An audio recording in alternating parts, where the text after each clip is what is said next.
I believe that understanding media is the cure to fake news. I believe consumers have a responsibility to research what they're consuming and come at media with some critical thinking skills. I believe it's akin to being responsible with what you eat. When you go to the grocery store, it has the ingredients on the box, and you can sit there and choose. Do I want to consume this? It's like that with media. You should be able to look at things and be like, is this good for me? Should I consume this? Is this real? And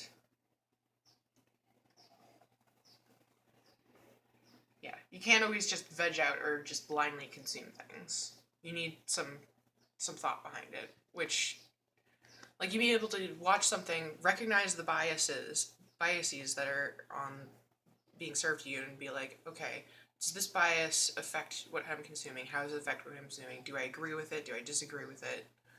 You can't just accept what is thrown to you.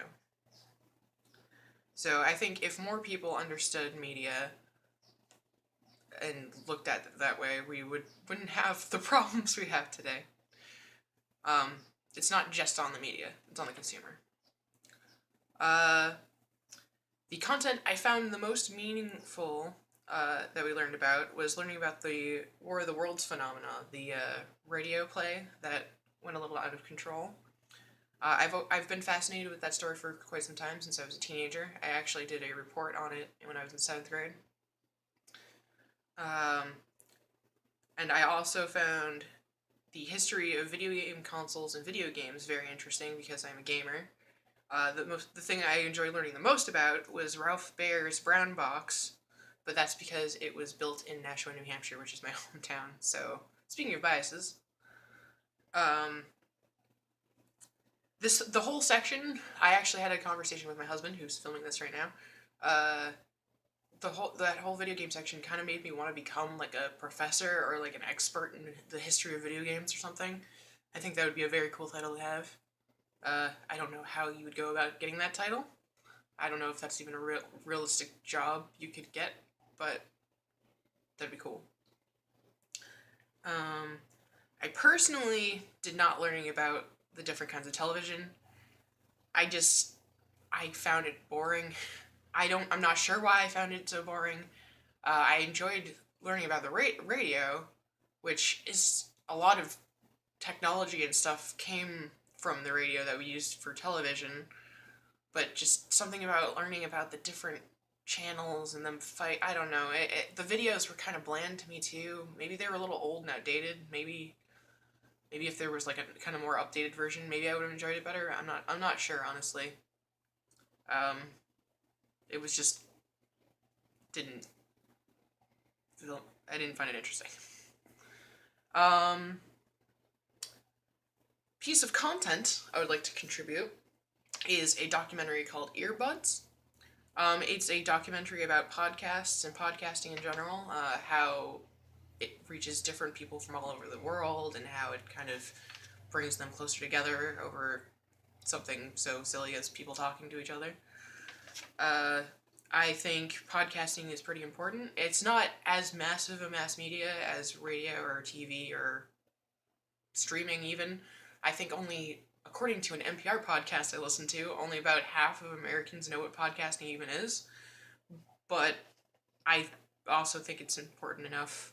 For example, there's people like me who get like 80 to 90% of their news from news podcasts that I listen to every day. I listen to podcasts in the shower, I listen to them driving my car, I listen to them doing chores. I feel like it's something worth talking about. But the documentary on the whole is more on the kind of the emotional impact of podcasting. So it's not really like about the history or defining what podcasting is so much. So that might seem like it's not something you'd want to teach about. But there is one very specific story in the documentary that I think might be worth talking about. And it's the story of Sine Narita. She is a Japanese housewife living in Tokyo.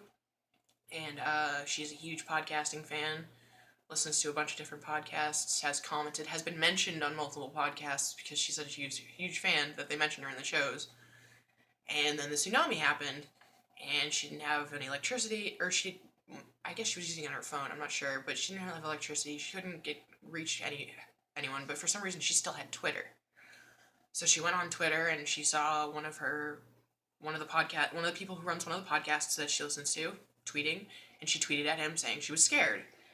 So suddenly you have, being teary-eyed thinking about it, suddenly you have this woman who's sad and scared and alone, and she's reaching out and getting in contact with all these other people because other podcast fans saw her reaching out for help, and they started tweeting at her and, being there for her and telling her it's okay and giving her updates on the news and letting her know what was going on, because she didn't even know what was going on. She had no TV, no nothing. So I think that is a very cool story to show one of the strengths, or one of the positive things of mass media and social media, because they use Twitter and podcasts to make that connection. Also, worth mentioning,